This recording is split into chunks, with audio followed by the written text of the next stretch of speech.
اعوذ باللہ من الشیطان اللعین الرجیم بسم اللہ الرحمن الرحیم الحمد للہ رب العالمین الصلاة والسلام علی اشرف الانبیاء والمرسلین وعلی آلہ طیبین الطاہرین المعصومین الذین اذہب اللہ عنہم الرجس وطہرہم تطہیرا اللہم صلی علی محمد وآل محمد اللہم اخرجنا من الظلمات الوہم واکرمنا بنور الفہم اللہم افتح علینا ابواب رحمتک وانشر علینا خزائن علومک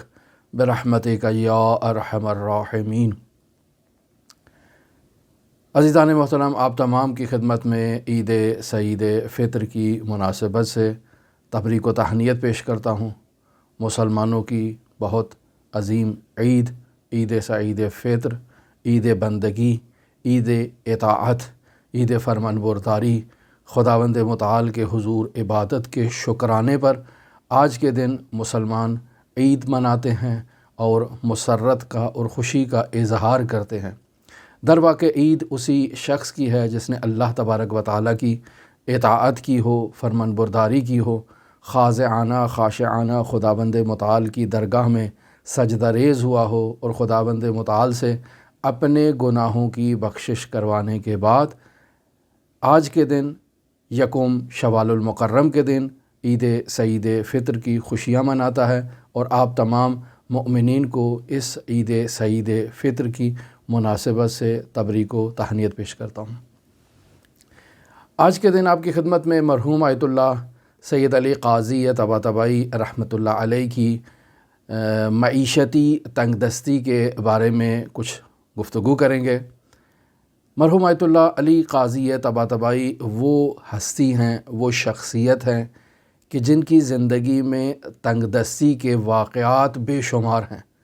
اور اس تنگ دستی پر استقامت کا مظاہرہ کرنا، صبر و تحمل کا مظاہرہ کرنا، بردباری کا مظاہرہ کرنا، یہ بہت دشوار مرحلہ ہے کہ جب انسان کے فیملی ممبران نہایت ہی سختی میں مبتلا ہوں، نہایت ہی صعوبتوں میں اور دشواریوں میں مبتلا ہوں، اور وہ بندہ خداوند متعال کی رضا پر راضی ہو، خداوند متعال کے سامنے سر تسلیم خم کر دے، خداوند متعال کی اطاعت اور فرمان برداری میں خداوند متعال کا خاضعانہ خاشعانہ عبد قرار پائے۔ یہ بہت ہی دشوار ہے کہ ایک ایسا بندہ صرف خداوند متعال پر توجہ کرے اور خداوند متعال پر توکل کر کے خداوند متعال سے تقاضا کرے کہ اس کی زندگی کی مشکلات کو حل فرمائے۔ اور متعدد ایسے واقعات علی قاضی کی زندگی سے نقل ہوئے ہیں کہ اس نے زندگی میں صبر و تحمل کا مظاہرہ کیا اور نہایت ہی خندہ پیشانی سے تمام مشکلات سے ایسے عبور کیا جیسے کوئی مشکل ہے ہی نہیں، ذرا بھر بھی ماتھے پر شکن نہیں آئی، ذرا بھر بھی پریشانی کا اظہار نہیں کیا، ذرا بھر بھی ندامت کا اظہار نہیں کیا، اور یہ بہت دشوار مرحلہ ہے، حقیقت میں بہت دشوار مرحلہ ہے۔ وہ افراد کے جو اس مرحلے سے عبور کر چکے ہیں، یہ زندگی میں کبھی ان کے سامنے کو مادی تنگ دستی پیش آئی ہو، کو معیشتی مشکل پیش آئی ہو،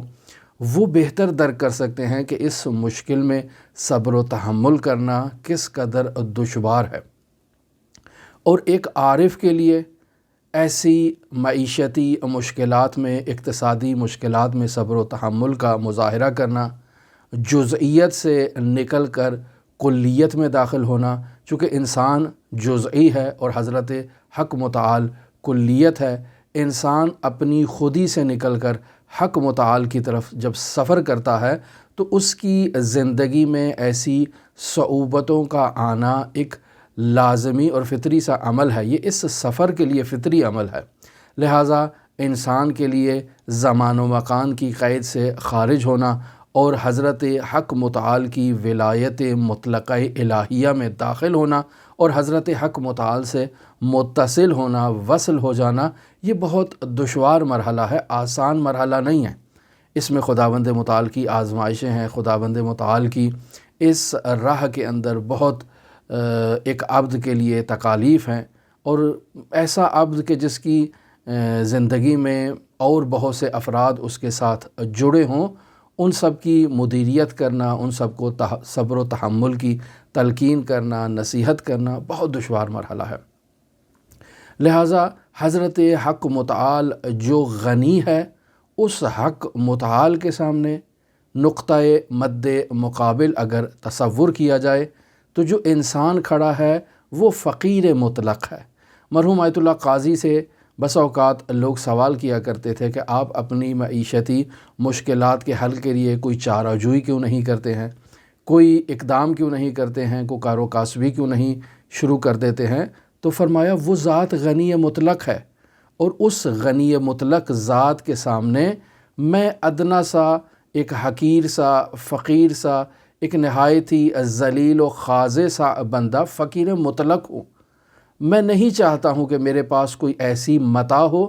کہ جس متاع کے باعث میں اس غنی مطلق کے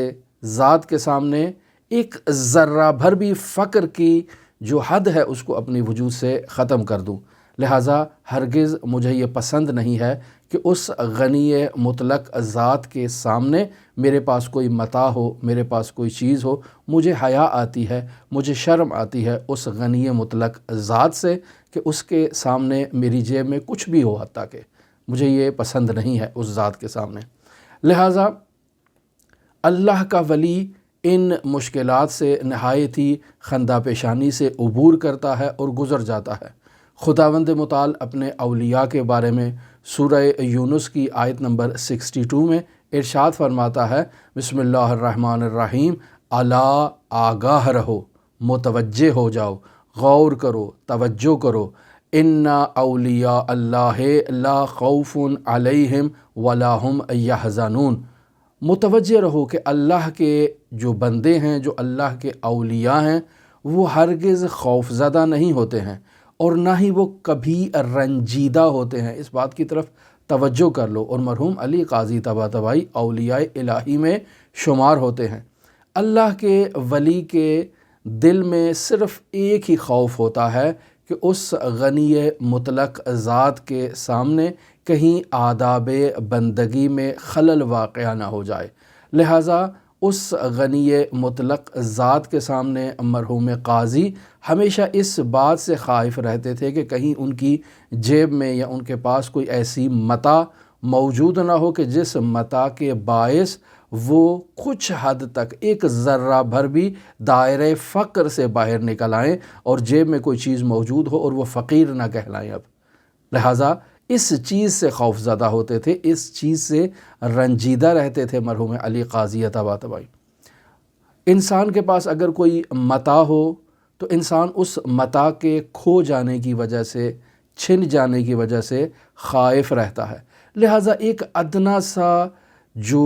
ایک دنیا کے متعلق یا دنیا کی نعمات کے متعلق یا دنیا کے مال و متاع سے متعلق انسان کے وجود میں ایک ادنا سی محبت بھی اگر آ جائے، ایک ادنا سی توجہ بھی آ جائے تو یہ اس غنی مطلق ذات کے سامنے آداب بندگی میں خلل کے مترادف ہے، اور مرحوم قاضی طباطبائی اس بات سے ہمیشہ خوف زدہ رہتے تھے۔ حضرت سید الشہداء امام حسین علیہ السلام نے دعائے عرفہ میں اولیاء الہی کے ایک نعرے کو بیان کیا ہے،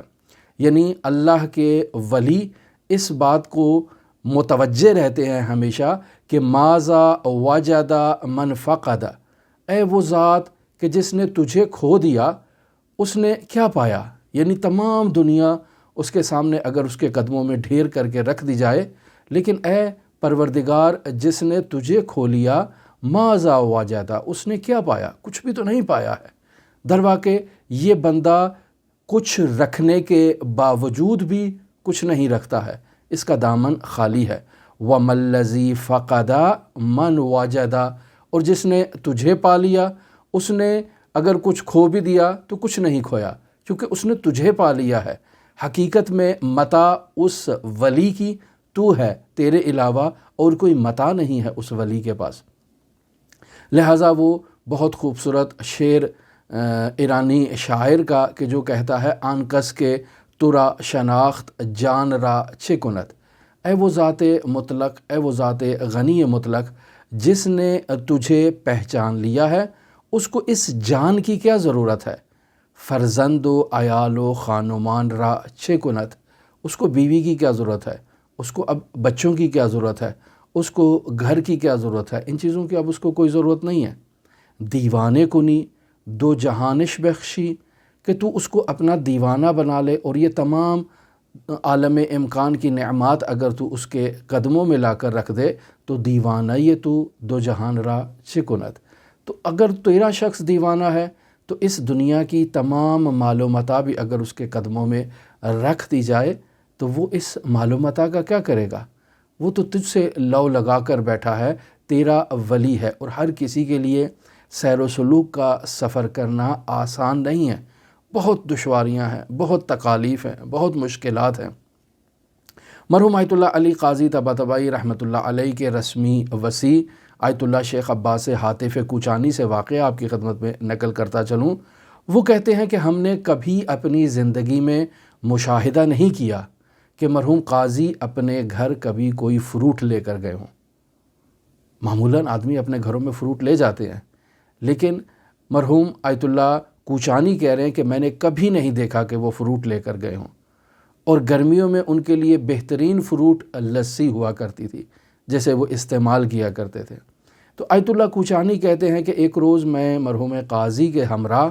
مدرسہ ہندیہ جو عراق میں اور نجف اشرف میں ایک نہایت ہی مشہور و معروف مدرسہ ہے، اس مدرسے میں مرحوم قاضی کے پاس موجود تھا۔ غروب آفتاب کا وقت نزدیک تھا کہ مرحوم قاضی کا بیٹا اپنے گھر سے مرحوم قاضی کے پاس آتا ہے اور آ کر مرحوم قاضی سے کہتا ہے کہ لالٹین کا فیتہ ختم ہو چکا ہے اور لالٹین میں تیل بھی موجود نہیں ہے، کچھ رقم دے تاکہ میں فیتہ بھی لے لوں اور لالٹین کے لیے تیل بھی فراہم کر سکوں۔ مرحوم قاضی اسے کہتے ہیں کہ میرے پاس پیسے نہیں ہیں۔ وہ بچہ واپس چلا جاتا ہے اور پھر واپس لوٹتا ہے اور کسی اور ضروریات زندگی میں سے کسی اور ضرورت کا نام لیتا ہے کہ فلاں چیز گھر میں موجود نہیں ہے، اس کے لیے رقم دے۔ مرحوم قاضی کہتے ہیں کہ میرے پاس کچھ نہیں ہے۔ بچہ پھر چلا جاتا ہے اور پھر واپس آتا ہے اور پھر مرحوم قاضی سے کہتا ہے کہ فلاں چیز گھر میں نہیں ہے، اس کے لیے پیسے دیں، یعنی تیسری مرتبہ کسی مختلف چیز کا نام لیتا ہے۔ مرحوم قاضی اسے کہتے ہیں کہ میرے پاس پیسے نہیں ہیں۔ اب بچہ ہے، ناراض ہو رہا ہے کہ یہ کیا طرز زندگی ہے کہ ہمارے پاس کچھ بھی نہیں ہے، نہ کھانے کو ہے، نہ پہننے کو ہے، نہ اوڑھنے کو ہے۔ گھر میں کھانے کی بھی ضرورت ہوتی ہے، گھر میں لالٹین کی بھی ضرورت ہے، گھر میں دوسری جو اجزائے خورد و نوش ہیں یا اشیائے خورد و نوش ہیں ان کی گھر میں ضرورت ہے، اور آپ یہاں مدرسے میں بیٹھے ہیں اور آرام سے کہہ رہے ہیں کہ میرے پاس کچھ نہیں ہے۔ تو مرحوم قاضی اسے کہتے ہیں کہ فلاں صندوقچہ جو پڑھا ہے اس صندوقچے کو دیکھو، شاید اس میں کوئی خداوند متعال کی نعمت موجود ہو۔ ایک پرانا صندوقچہ مرحوم قاضی کے کمرے میں موجود ہوتا ہے مدرسے میں۔ وہ بچہ اس صندوقچے کو کھولتا ہے، اس میں بہت ہی پرانی چیزیں موجود ہوتی ہیں اور انہیں ایک ایک کر کے وہ باہر نکالتا ہے۔ نہایت ہی پرانی چیزیں اس صندوق میں موجود ہیں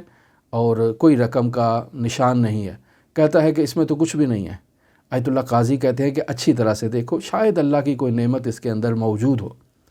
تو بچہ تمام سامان اس کا باہر نکال لیتا ہے اور کہتا ہے اس کے اندر کچھ نہیں ہے۔ آیت اللہ قاضی کہتے ہیں پھر تھوڑا غور سے دیکھو، شاید کوئی اللہ کی نعمت موجود ہو۔ تو وہ جو صندوق کے آخر میں بس اوقات قدیمی اگر صندوق ہو تو آخر میں کچھ مٹی موجود ہوتی ہے، وہ اس مٹی کو جب جمع کرتا ہے تو دیکھتا ہے اسی مٹی کے اندر ایک 2 روپے کا سکہ موجود ہے۔ بہت خوش ہوتا ہے کہ 2 روپے کا ایک سکہ مل گیا ہے۔ آیت اللہ قاضی اسے کہتے ہیں کہ جاؤ اپنی ضروریات زندگی اس سے تہیا کر لو۔ ظاہراً اس دور میں 2 روپے کا سکہ ایک اہمیت کا حامل تھا۔ مرحوم قاضی کا انتقال پاکستان بننے سے پہلے ہوا تھا، تو 2 روپے کا سکہ اس وقت ارزش رکھتا ہوگا، اہمیت رکھتا ہوگا۔ بچہ بہت خوش ہوا اور اس سکے کو لے گیا اور اپنی ضروریات زندگی کو اس نے تہیا کیا۔ مرحوم مفسر عظیم الشان قرآن علامہ محمد حسین طباطبائی بیان کرتے ہیں کہ میں آیت اللہ قاضی کے پاس موجود تھا کہ ان کا بیٹا گھر سے بھاگا ہوا آیا اور مرحوم قاضی کے پاس کہتا ہے کہ والدہ کے ہاں اولاد ہوئی ہے، یعنی ہماری ماں کو بچہ ہوا ہے، تو کچھ پیسے دیں۔ تو وہ جو دائی آئی ہے اس کو ہم نے کچھ رقم دینی ہے۔ آیت اللہ قاضی کہتے ہیں کہ میرے پاس کچھ نہیں ہے، بچہ پھر چلا جاتا ہے، پھر واپس آتا ہے، کہتا ہے صابن کے لیے ہمیں رقم کی ضرورت ہے تو کچھ صابن کے لیے رقم دے۔ آیت اللہ قاضی کہتے ہیں کہ میرے پاس رقم موجود نہیں ہے، بچہ چلا جاتا ہے، پھر واپس آتا ہے اور کہتا ہے کہ دائی کے لیے حد اقل ایک سگریٹ تو دے دیں، ایک سیگار تو دے دیں، کہا میرے پاس اس کے پیسے بھی نہیں ہیں، تو بچہ پھر واپس چلا جاتا ہے۔ تو عزیزان محترم، بہت دشوار زندگی ہے سیر و سلوک کی، بہت دشوار زندگی ہے اس غنی مطلق ذات کے سامنے فقیر مطلق ہونا، عبد خاضع ہونا، اس غنی مطلق کے سامنے بالکل انسان جو ہے وہ حقیر ہو جائے، بالکل فنا ہو جائے۔ یہ بہت دشوار مرحلہ ہے، ہر کوئی اس سفر کا مسافر نہیں بن سکتا۔ لہٰذا عید سعید فطر کے ایام ہیں، آپ تمام مؤمنین کو تاکید کی جاتی ہے کہ عید سعید فطر کے ایام میں فطرہ آپ لوگوں پہ واجب ہے۔ لہٰذا کوشش کریں آپ کے عزیز و اقارب میں، آپ کے ہمسائے میں، آپ کے جاننے والوں میں کوئی ایسے افراد موجود ہوں کہ جنہیں اس فطرے کی ضرورت ہو، اور آپ اپنا فطرہ کسی ایسی جگہ استعمال کر دیں کہ جہاں آپ کو استعمال نہیں کرنا تھا۔ لہٰذا اس بات پر غور کریں، توجہ کریں، خود مستحق تک اگر آپ پہنچا سکیں تو یہ بہترین عمل ہے۔ یعنی آپ کسی ادارے کو، کسی انجمن کو، کسی ٹرسٹ کو اس پر اعتماد کرتے ہوئے فطرے کی رقم اسے دینے کی بجائے خود کسی مستحق کو تلاش کریں اور وہ رقم اس تک پہنچائیں، یہ آپ کی ذمہ داری ہے۔ اور یہ ضروری نہیں کہ آپ اس مستحق کے سامنے اس بات کا اعلان کریں کہ میں تمہیں فطرہ دینے کے لیے آیا ہوں، یہ بھی ضروری نہیں ہے، اس کو دے دیں، خداوند متعال آپ کو اس کا اجر عطا کرے گا۔ لہٰذا اس عید کی خوشیوں میں اگر فطرے سے ہٹ کے بھی آپ کسی کے ساتھ معاونت کر سکتے ہیں، کسی کی مدد کر سکتے ہیں تو اس کے ساتھ ضرور مدد کریں۔ واقعاً اس وقت مؤمنین بہت مشکلات میں ہیں، بہت مسائل کا شکار ہیں، بالخصوص بہت مہنگائی ہو چکی ہے، اور انواع و اقسام کی ضروریات اس مہنگائی کے دور میں ہر انسان کو ضرورت ہوتی ہے۔ ایسے میں کسی کی مشکل میں اس کا خیال رکھنا یہ ایک مومن کی ذمہ داری ہے، اور عید سعید کی خوشیوں کو دوبالا کرنے کا ایک بہترین موقع اور بہترین فرصت ہے آپ کے پاس۔ خداوند متعال آپ کا حامی و ناصر ہو۔ اس عید سعید فطر کے موقع پر ایک دفعہ پھر آپ کی خدمت میں تبریک و تہنیت پیش کرتا ہوں، اور امام علی ابن موسیٰ الرضا علیہ الاف و تحیت و ثنا کی نورانی ذات کے حضور آپ کے لیے دعاگو اور نائب و زیارہ بھی ہوں۔ اللہم صلی علی محمد و آل محمد وعجل فرج قائم آل محمد۔